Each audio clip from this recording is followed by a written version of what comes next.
Super തിയേറ്ററിൽ തന്നെ മസ്റ്റായിട്ട് കണ്ടു നോക്കും. എനിക്ക് ഇഷ്ടപ്പെട്ടു, എല്ലാവർക്കും ഇഷ്ടപ്പെടുന്നു വിചാരിക്കണം. എന്തായാലും തിയേറ്ററിൽ തന്നെ പോയി കാണും കേട്ടോ.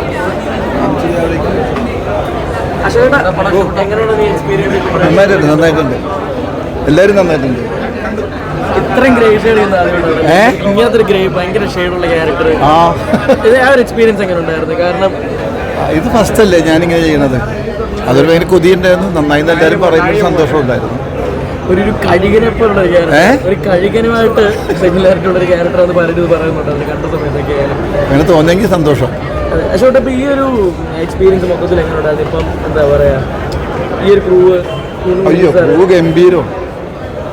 ഞാൻ ചെയ്ത പടങ്ങളുടെ ഒരു ഭയങ്കര ക്രൂസായിരുന്നു. എല്ലാവരും എവരിത്തിങ് റിലേറ്റ് ചെയ്യാൻ പറ്റും, നമുക്ക് എൻജോയ് ചെയ്യാൻ പറ്റും. അറ്റ് ദ സെയിം ടൈം വളരെ ഇമോഷണൽ ആയിട്ടുള്ള ഒരു സ്റ്റോറിയാണ് പോയിക്കൊണ്ടിരിക്കുന്നത്. സോ കാണൂ, ഫാമിലി ആയിട്ട് വന്ന് കാണൂ. എന്നിട്ട് നിങ്ങൾ പറയൂ, നിങ്ങളുടെ അഭിപ്രായം ഞങ്ങളോട് പറയൂ, മെസ്സേജസിലൂടെയൊക്കെ ഞങ്ങളോട് പറയൂ. അതാണ് ഞങ്ങൾക്ക് അറിയേണ്ടത്. Thank you. ഇന്ത്യയിൽ പ്രത്യക്ഷപ്പെടുന്ന സ്ത്രീകളാണെങ്കിലും അവരെ മറ്റുള്ളവർ യൂസ് ചെയ്യുക ചെയ്യുന്നത്, അവരുടെ ലൈംഗികതയും അതുപോലെയുള്ള കാര്യങ്ങളും അതും അതിൽ കുറേ കൂടി വളരെ ഓപ്പണായിട്ട് തന്നെ കാര്യങ്ങൾ പറയുന്നുണ്ട്. എന്തുകൊണ്ടാണ് ഈ സ്ത്രീകൾ പലപ്പോഴും സ്ത്രീകളെ മുമ്പിൽ നിർത്തുന്നത്, എന്തുകൊണ്ടാണ് സ്ത്രീകൾ ഇങ്ങനെ പറയേണ്ടി വരുന്നത്, സ്ത്രീകളെ എങ്ങനെയാണ് യൂട്ടിലൈസ് ചെയ്യുന്നത്, പോസിറ്റീവായിട്ടും നെഗറ്റീവായിട്ടും ഒക്കെ തന്നെ എങ്ങനെയാണ് സ്ത്രീ കരുത്തായിട്ട് നിൽക്കണേ, അമ്മയായാലും ഭാര്യ ആയാലും ഇതുപോലെയുള്ള സ്ത്രീകളെ എങ്ങനെ കരുത്തോടെ നിൽക്കുന്നു, എങ്ങനെ അവരെ യൂട്ടിലൈസ് ചെയ്യുന്നു, രണ്ടും അവരുടെ ലൈംഗികത എങ്ങനെ പൊളിറ്റിക്കൽ പാർട്ടീസ് ചെയ്യുന്നു എന്നുള്ളതൊക്കെ വളരെ നന്നായിട്ട് പ്രസൻറ്റ് ചെയ്യും.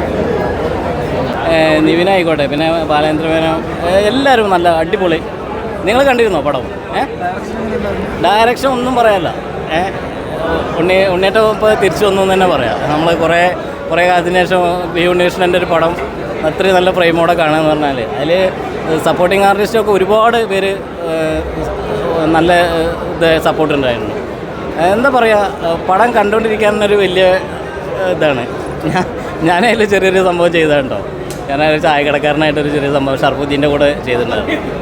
എന്തായാലും ആ പടം ഇത്രയും നന്നാവുമെന്ന് ചെയ്യുമ്പോൾ തന്നെ ഒരു പ്രതീക്ഷ ഉണ്ടായിരുന്നു. നല്ല ഭംഗിയുള്ള ഒരു ഫ്രെയിമും കാര്യങ്ങളൊക്കെ ആകുമ്പോൾ എല്ലാവരും നല്ല പെർഫോമൻസ് കൊണ്ട് അടിപൊളിയായിട്ടുണ്ട്. നിങ്ങൾക്ക് ഇഷ്ടമായ പടം? പടം ഇഷ്ടമായി? കണ്ടിരുന്നോ? കാണണം കേട്ടോ, തീർച്ചയായിട്ടും കാണണം. ഇത് കാണാതിരിക്കരുത്, അത്രയും നല്ലതാണ്. പാർട്ടി ബേസ് ചെയ്തിട്ട് പോകുന്ന പടമാണ് ഇത്. ഇപ്പോൾ ഈ സംഭവങ്ങളൊക്കെ നടന്ന സംഭവങ്ങളായതുകൊണ്ട് നിങ്ങൾ ധൈര്യമായിട്ട് ടിക്കറ്റ് എടുത്തോ, ഒന്നുമില്ല.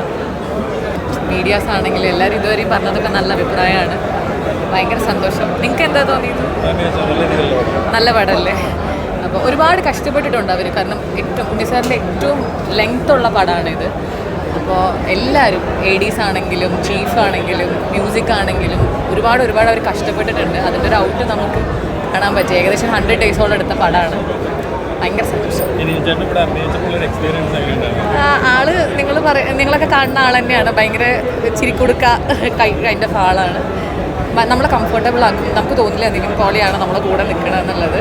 അത്രയും ഭയങ്കര നോർമലായിട്ട് നമ്മളെ സീനൊക്കെ ഹെൽപ്പ് ചെയ്തിട്ട് ചെയ്യിപ്പിക്കും. അപ്പോൾ പ്രേക്ഷകരോട് പറയാനുള്ളത്, നമ്മളൊക്കെ നല്ലൊരു സിനിമ ചെയ്തു എന്നുള്ള സന്തോഷത്തിലാണ് നമ്മളിരിക്കുന്നത്. പക്ഷേ ആഫ്റ്റർ ഓൾ നിങ്ങളുടെ അഭിപ്രായമാണ് അതിൽ ഏറ്റവും വലിയ ജഡ്ജ്മെൻ്റ് എന്ന് പറയുന്നത്. അപ്പോൾ കഴിയുന്നത്ര നിങ്ങൾ തന്നെ വന്ന് കാണുക, കണ്ടിട്ട് ഇഷ്ടപ്പെടുകയാണെങ്കിൽ പറയുക, അറിയിക്കുക ഞങ്ങളെയൊക്കെ. സന്തോഷം. Thank you. ഉണ്ണികൃഷ്ണൻ്റെ പൊളിറ്റിക്സ് ഒക്കെ വെച്ചിട്ട് പൊളിറ്റിക്കൽ പ്രൊപാഗാൻഡ ഈ സിനിമയിൽ ഉണ്ടാവാം എന്നുള്ള ആരോപണങ്ങൾ നിരവധി ഉണ്ടായിരുന്നു സോഷ്യൽ മീഡിയയിലടക്കം. പക്ഷേ ആ രീതിയിലുള്ള ഡിഫറൻറ്റ് ഒരു ജോണറിലാണ് ഈ പടം പോകുന്നത്. What do you think? Propaganda wise അല്ല, ഒരു political family. For sure political ഫാമിലിയുടെ കാണിക്കുന്നത് പൊളിറ്റിക്കൽ സാധനങ്ങൾ കാണിക്കുന്നുണ്ട്.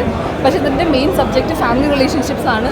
ഈ പൊളിറ്റിക്കൽ ഫാമിലിയുടെ അകത്തുള്ള സംഭവങ്ങൾ. I hope it was nice. എല്ലാവരും as usual please come to theaters. ഇതിനൊരു സെക്കൻഡ് പാർട്ട് ഇപ്പോൾ പ്രതീക്ഷിക്കുന്നു. പൊളിക്കാം, അത് കഴിഞ്ഞിട്ട് നമുക്ക് സെക്കൻഡ് പാർട്ടിലേക്ക് പോകാം. ഇതാദ്യം നമ്മൾ പ്രതികരണം കണ്ടപ്പോൾ നൈസ്. ഇനി അറിയണം. ഇനി വൈകുന്നേരം ഇറങ്ങുമ്പോൾ വിൽ സീ അല്ല, തിയേറ്റർ വിസിറ്റ്സിൽ പോകാം, നമുക്ക് കാണാം ഹൗ വാസ് ദ റെസ്പോൺസസ്. നായകൻ്റെയും വില്ലൻ്റെയും കൂടെ ഷെയർ ചെയ്യുന്ന അപൂർവ സീനുകൾ ഉണ്ടായിരുന്നുള്ളൂ. അതിൽ ക്ലൈമാക്സിൽ ഏറ്റവും കൂടുതലുള്ളത് മാക്കാണ്. നായകൻ്റെയും വില്ലൻ്റെ കൂടെ സ്ക്രീൻ സ്പേസ് വളരെ കുറവാണെന്ന് അറിയാം. ഒരുമിച്ചിരിക്കുന്ന സ്ക്രീൻ വളരെ കുറവ്. അത് ആകെ ഉള്ളത് മാക്കാണ് കൂടുതലായിട്ട് വരുന്നത് ക്ലൈമാക്സിൽ.